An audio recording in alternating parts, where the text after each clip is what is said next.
तो अगला चैप्टर है 1.3। तो पहला प्रश्न है सिद्ध कीजिए कि रूट 5 एक अपरिमेय संख्या है। अब इस पर न जो एग्जाम में प्रश्न देता है, रूट 5 हो गया, रूट 2 हो गया, रूट 3 हो गया, रूट 7 हो गया, रूट 11, इतना तक में कोई एक प्रश्न रहता है। अब इस पर कम देता है, प्लस माइनस वाला ज्यादा देने लगा। ठीक है, तो इसी पर बनेगा, जैसे रूट 5 होगा उसी तरह से रूट 2 भी होगा, उसी तरह से रूट 3 भी होगा, रूट 7 भी होगा, रूट 11 भी। सब के जगह खाली नंबर बदलेगा, बाकी सब चीज वैसे रहेगा, उसमें कोई परिवर्तन नहीं। ठीक, देखते हैं हल। अब प्रश्न में कहा है कि सिद्ध कीजिए कि रूट 5 एक अपरिमेय संख्या है। तो हमसे कहा गया कि अपरिमेय सिद्ध करने, हम इसका विपरीत मान लेंगे, माने उल्टा। तो उल्टा मान लेंगे कि रूट 5 एक परिमेय है। क्या है? परिमेय संख्या। तो हम लिखेंगे यहाँ हमेशा उल्टा मानना है। माना रूट 5 एक क्या है? परिमेय संख्या है। लिख दिया रूट 5 एक परिमेय संख्या है। तो परिमेय संख्या किसको कहते हैं? जिस संख्या को हम बटा में लिख सकते हैं। किसमें? बटे में। हाँ, उसको यानी p बटे q उसको कहते हैं। तो इसको अगर रूट 5 एक परिमेय संख्या है तो रूट 5 बराबर हम कहते हैं p बटे q। p बटे अब p बटे q के बारे में थोड़ा सा बात बताना है कि भाई p बटे q कैसा संख्या है। हम कहेंगे कि p बटे q एक पूर्णांक यानी एक संख्या है। क्या एक संख्या है? ठीक है। और उसके बाद यहाँ पर यहाँ लिखना है जहां p तथा q सह अभाज्य संख्या है। क्या है? सह अभाज्य संख्या है तथा q बराबर नॉट इक्वल टू 0। q बराबर नॉट इक्वल टू 0 यानी p और q पूर्णांक भी है, सह अभाज्य संख्या भी है, और q के जगह 0 नहीं होना चाहिए। q के जगह 0, तो इसका मतलब वह 0 नहीं होना चाहिए। अगर 0 हो जाएगा ना नीचे तो वो अपरिभाषित हो जाएगा। क्या हो जाएगा? अपरिभाषित। p और q सहअभाज्य संख्या का मतलब होता है, सहअभाज्य संख्या का मतलब जिस दो या दो से अधिक संख्या का मौसो एक हो। मौसो यानी p और q एक ऐसा संख्या है जो सिर्फ एक से कटेगा और अपने आप से ही कटेगा। मान लो p के जगह कोई संख्या होगा, q के जगह भी कोई संख्या होगा, एक से तो दोनों कटेगा ना। और जो संख्या लिखा होगा q के बदले और जो संख्या p के बदले लिखा होगा, ये सिर्फ उसी से कटेगा। और हमको सिद्ध ये करना है p और q मतलब एक और स्वयं के अलावा किसी और भी संख्या से कट जाए, किसी और संख्या से कट जाए तो हमारा ये जो है सिद्ध हो जाएगा। ठीक है, तो इसके लिए सबसे पहले जब भी यहाँ पर रूट में रहेगा ना, तो पहले रूट को खत्म करना है। क्या खत्म करना है? तो रूट खत्म करने का एक तरीका है वर्ग। क्या है? वर्ग। तो हम लिखेंगे कि दोनों तरफ वर्ग करने पर, दोनों तरफ वर्ग करने पर, तो वर्ग किया तो दोनों तरफ करेंगे तो रूट 5 का भी स्क्वायर बराबर p बटे q का होल स्क्वायर। अब इस तरफ ना स्क्वायर बटेगा तो रूट 5 का स्क्वायर कितना होता है? 5। जब भी रूट पर स्क्वायर होता है ना तो रूट खत्म, अंदर में जो संख्या होता है बाहर, अंदर का संख्या बाहर, तो यहाँ पर सिर्फ 5 आएगा बराबर, ये p को मिलेगा तो p स्क्वायर, q को मिलेगा तो q स्क्वायर, तो p स्क्वायर बटे q स्क्वायर हो गया। अब इसके नीचे बटे 1 लगा देते हैं और कोना कोनी गुना करते हैं। 5 को q स्क्वायर से गुना करेंगे, होगा कुछ नहीं, दोनों सटेगा, दोनों क्या होगा? तो 5 का q स्क्वायर बराबर p स्क्वायर बराबर।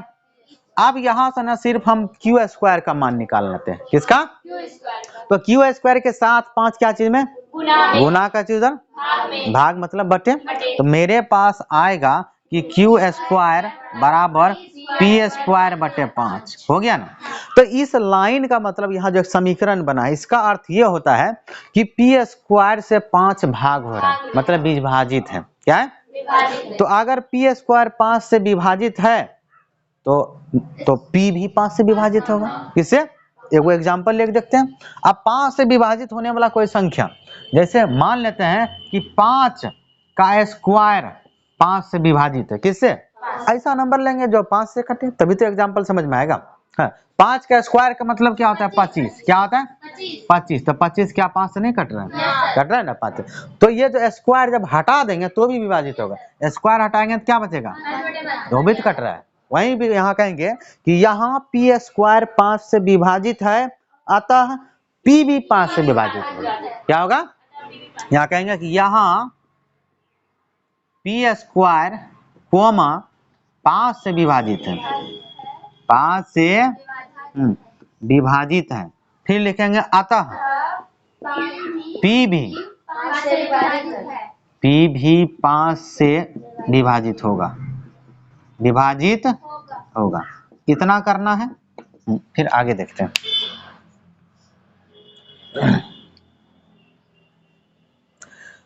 जब P 5 से विभाजित होगा तो उसको कुछ ऐसा लिख सकते हैं। P जब 5 से विभाजित होगा तो मतलब P बटे 5 उसको लिख सकते हैं। जब भाग देंगे तो कुछ ना कुछ भागफल आएगा। तो हमको क्या भागफल मालूम है ना, हमको तो P नहीं मालूम है क्या है। तो भाई मान ले तो जब भाग दिए तो भागफल क्या आ रहा है, ए आ रहा है। मालूम नहीं, ये मान लिए। जब P को 5 से विभाजित किए तो भागफल क्या आया, मान लिए। अब इसके नीचे बटे 1 लगाते, कोना को गुना करते, तो P को 1 से गुना करेंगे तो P बराबर क्या निकलेगा, 5 से निकलेगा ना, नहीं निकलेगा। अब P बराबर यानी P का मान आ गया 5 है। P का जो मान है 5 है, इस P का मान ये जो यहाँ दिख रहा है ये वाला, इसमें रखना है। यहाँ कहेंगे P का मान क्यू स्क्वायर बराबर P स्क्वायर बटे 5 में रखने पर, ठीक है। यहाँ पर हम बना भी सकते हैं पर ई ज्यादा बेटर है, ठीक है, क्योंकि एनसीईआरटी में समीकरण नहीं बनाया है। हम तो हमेशा कहते हैं सवाल वैसे सॉल्यूशन करो जैसे एनसीईआरटी कहता है, तो ज्यादा बढ़िया होता है। क्योंकि सब जो होता है एनसीईआरटी को फॉलो करता है। जितना किताब बनता है ना, सरकारी अति प्राइवेट, कोनो भारतीय भवन, कोनो किताब है, किसी का नाम नहीं लेना चाहिए, कोनो किताब है तो सब एनसीईआरटी को कॉपी करके छापता है। समझ में आया? वो एनसीईआरटी को ही फॉलो करता है, तो हम लोग भी एनसीईआरटी को फॉलो करेंगे, ठीक है। तो यहाँ पर कहेंगे कि P का मान क्यू स्क्वायर बराबर P स्क्वायर बटे 5 में रखने पर लिखेंगे P का मान क्यू स्क्वायर बराबर P स्क्वायर बटे 5 में रखने पर, ठीक है।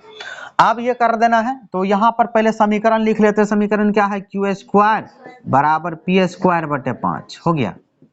अब Q की जगह तो मान रखना नहीं कुछ, कहाँ रखना है, जहाँ P है, तो क्यू स्क्वायर वैसे रहेगा बराबर। अब P का मान कितना है, तो यहाँ भी P दिख रहा है, तो यहाँ पर कितना ले लेंगे, अब उस पर स्क्वायर है तो स्क्वायर लगा देना। अब बटे में कौन सी है, अब स्क्वायर बटेगा, स्क्वायर सब में बटेगा, लड्डू सब में बटेगा ना, बांट दो। हाँ, कद्दू कटेगा तो सब में बटेगा, तो 5 का स्क्वायर 25, ए का ए स्क्वायर बटे, अब 5 से 25 कटेगा क्या बार में, तो यहाँ से क्या निकलेगा, क्यू स्क्वायर बराबर 5 ए का स्क्वायर। यहाँ से थोड़ा सा हल करें और सिर्फ वहां पर ए स्क्वायर का मान निकालना है। तो ए स्क्वायर के साथ 5 कौन सी में, गुना में सटा हुआ, इधर आएगा तो भाग में, तो मेरे पास क्या आएगा कि क्यू स्क्वायर बटे 5 बराबर ए स्क्वायर। तो ये जो समीकरण बना है इसको देखने से क्या पता चलता है मालूम है, क्यू स्क्वायर भी 5 से विभाजित है कि नहीं। समीकरण बना ना कि क्यू स्क्वायर बटे 5 बराबर ए स्क्वायर, तो क्यू स्क्वायर 5 से विभाजित है। अभी थोड़ा देर बताए थे अगर स्क्वायर वाला विभाजित है तो बिना स्क्वायर वाला भी विभाजित होगा। यहाँ पर कहेंगे कि यहाँ क्यू स्क्वायर कोमा 5 से विभाजित है, 5 से विभाजित है, अतः क्यू भी 5 से विभाजित होगा, 5 से विभाजित होगा। अब हम शुरू में बोले थे यहाँ पर, जहां पर लिखे थे P तथा Q सहवास संख्या, वहां बोले थे P और Q एक ऐसा पूर्णांक है जो एगो 1 से कट रहा है और एगो 100 से कट रहा है। लेकिन यहाँ देखो P ना 5 से भी कट गया है, Q भी 5 से विभाजित हो गया, तो क्या वो सहवास संख्या है, तो गलती हो गया ना। तो यहाँ पर कहेंगे आगे लिखना है कि P तथा Q का एक उभयनिष्ठ गुणनखंड, एक उभयनिष्ठ किसको कहते हैं, हाँ, एक उभयनिष्ठ गुणनखंड क्या है, 5 है। 5 तो दोनों मान रहा है ना, एक उभयनिष्ठ गुणनखंड 5 है, 5 है। P तथा Q छूट गया, 2 बार तथा लिखा गया, एक बार लिखना है। P तथा, यहां से शुरू करते हैं, पी तथा क्यू का एक उभयनिष्ठ गुणनखंड 5 है,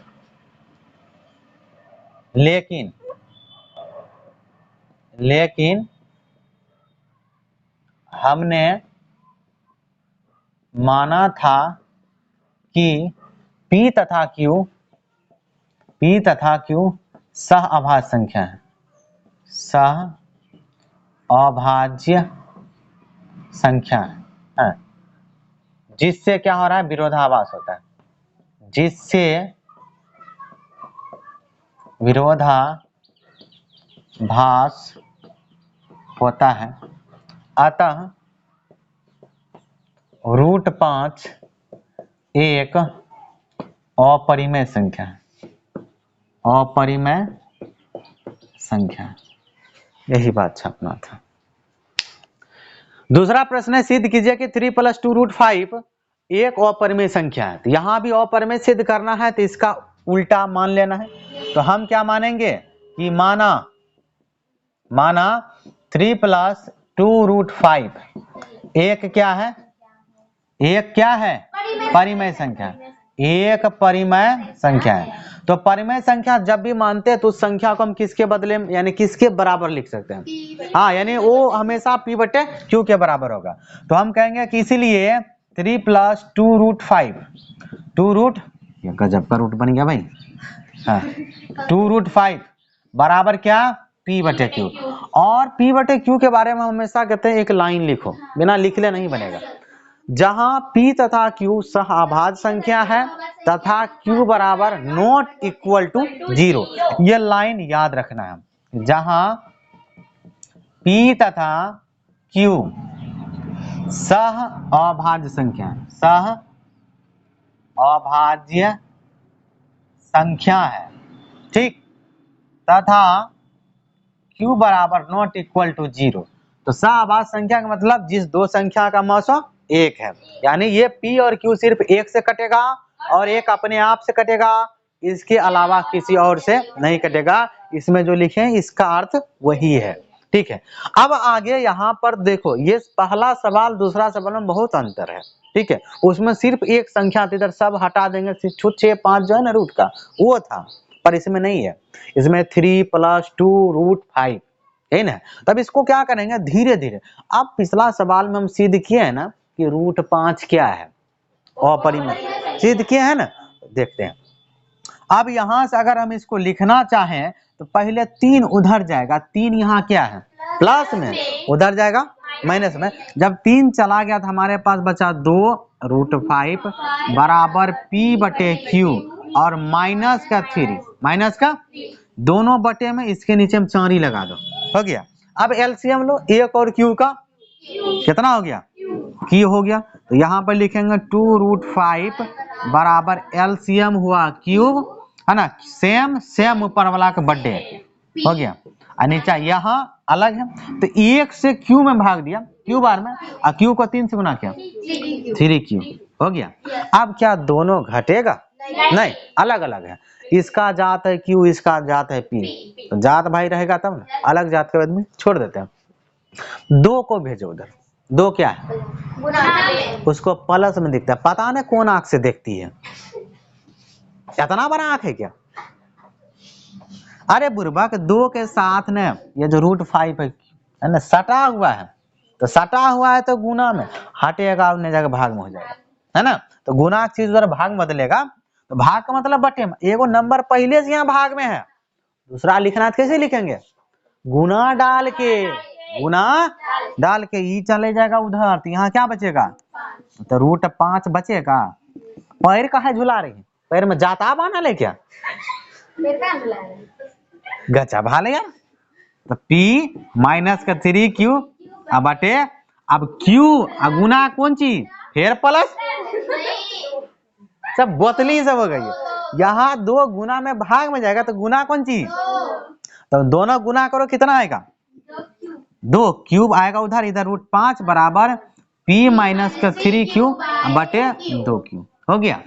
अब यहाँ पर देख रहे हैं √5 अभी ऊपर में सिद्ध किए कैसा है पता है, लेकिन जो बटे में संख्या, इसमें किधरो रूट दिख रहा है, बटे में। तो परिमेय संख्या की परिभाषा क्या है? जिस संख्या को बटे में लिख सकते हैं, पी बटे क्यू, है रट्टा मारा, जिस संख्या को पी बटे क्यू में लिख सकते हैं उसको परिमेय संख्या, यानी बटे में। ये भी बटे में, तो ये कैसा संख्या बन रहा है?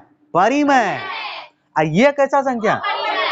तो ये याद रखो कि कभी भी अपरिमेय परिमेय के बराबर नहीं हो सकता है, ना ही अपरिमेय परिमेय के बराबर होता है। लिखेंगे यहाँ पर ये अपरिमेय है, ये परिमेय, यहाँ अपरिमेय संख्या बराबर परिमेय संख्या, जो कि संभव है ये नहीं, जो कि संभव। यहाँ लिखेंगे कि यहाँ अपरिमेय संख्या, अपरिमेय संख्या बराबर परिमेय संख्या, बराबर परिमेय संख्या। लिखे यहाँ अपरिमेय संख्या बराबर परिमेय संख्या, जो कि संभव नहीं है, जो कि संभव नहीं है। तो लास्ट में लिखेंगे अतः 3 + 2√5 एक क्या है? अपरिमेय ही है, अपरिमेय संख्या है। ये हमारा सिद्ध हो गया। बस इसमें लिखना बहुत आसान है। तीसरा प्रश्न है, सिद्ध कीजिए कि निम्नलिखित संख्याएं क्या है? अपरिमेय।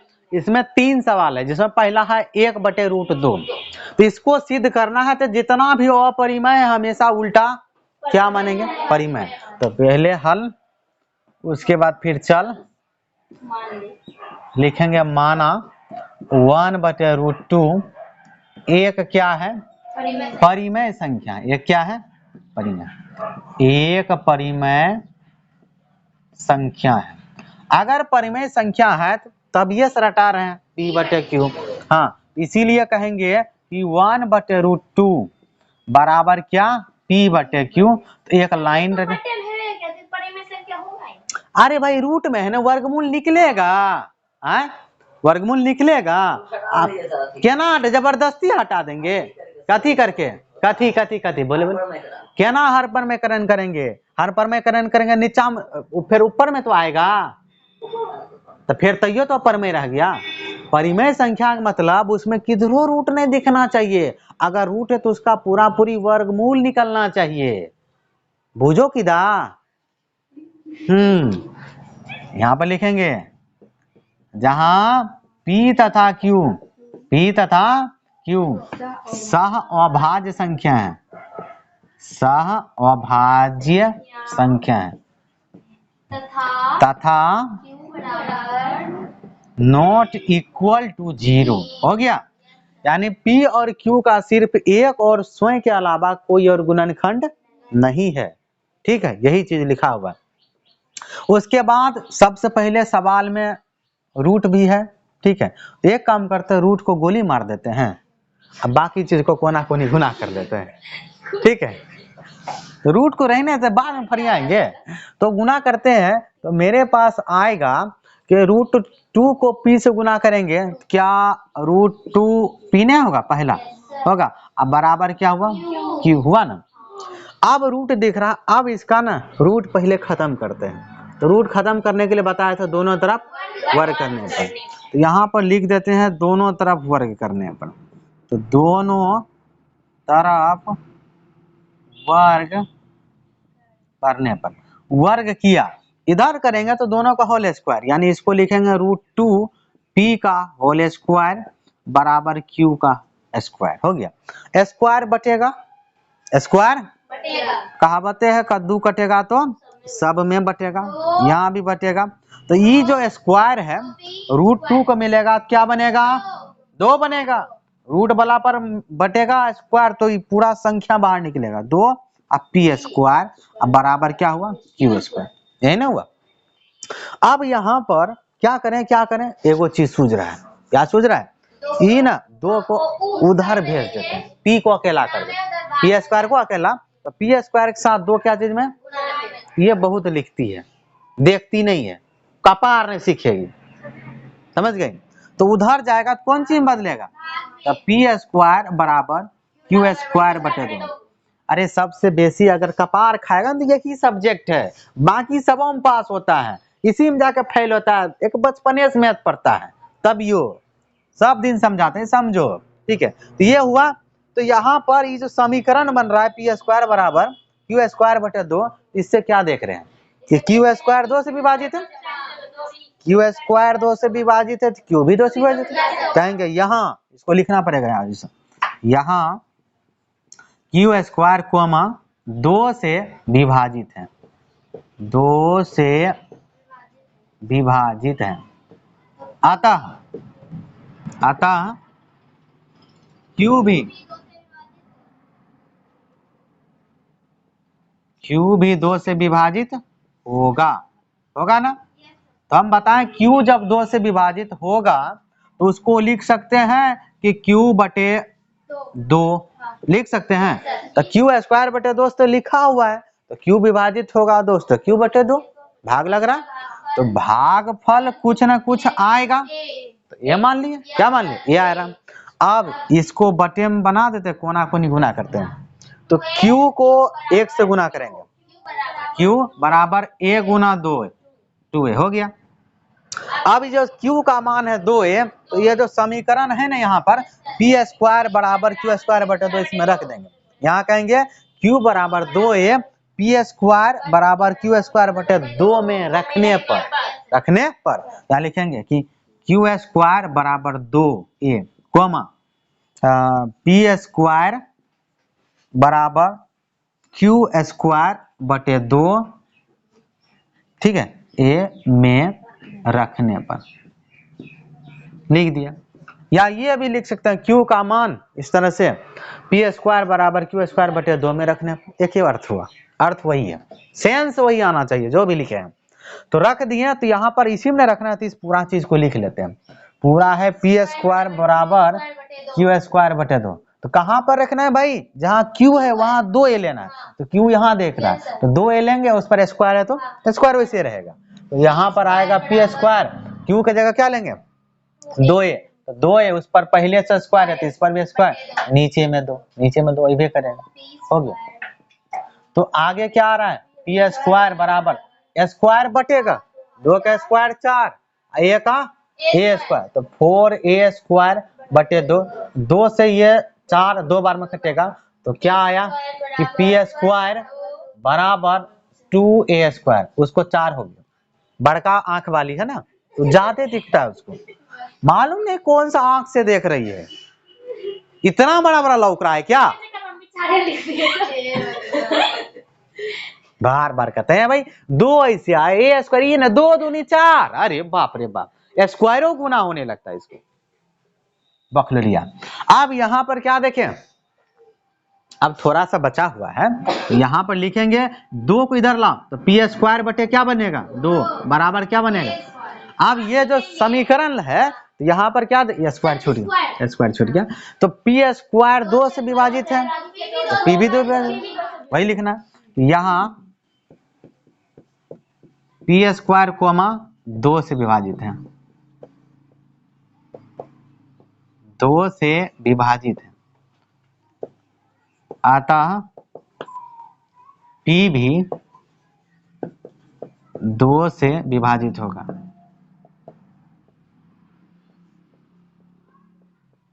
हो गया, 2 से विभाजित होगा। अब यहाँ शुरू में बोल दिए थे कि P और Q सिर्फ 1 से विभाजित है और स्वयं से, लेकिन P और Q 2 से विभाजित है ना। यहाँ कहेंगे कि P तथा Q का एक उभयनिष्ठ गुणनखंड, एक उभयनिष्ठ गुणनखंड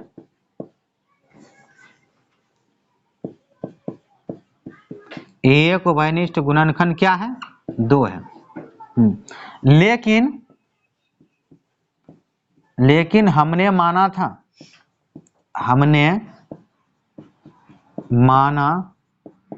था कि P तथा Q सह अभाज्य संख्या है, सहअभाज्य संख्या है, जिससे विरोधाभास होता है, जिससे क्या हो रहा है विरोधाभास, जिससे विरोधाभास होता है, यानी विरोध का स्थिति उत्पन्न होता है। होता है, विरोधाभास होता है। अतः 1/√2 एक अपरिमेय संख्या है।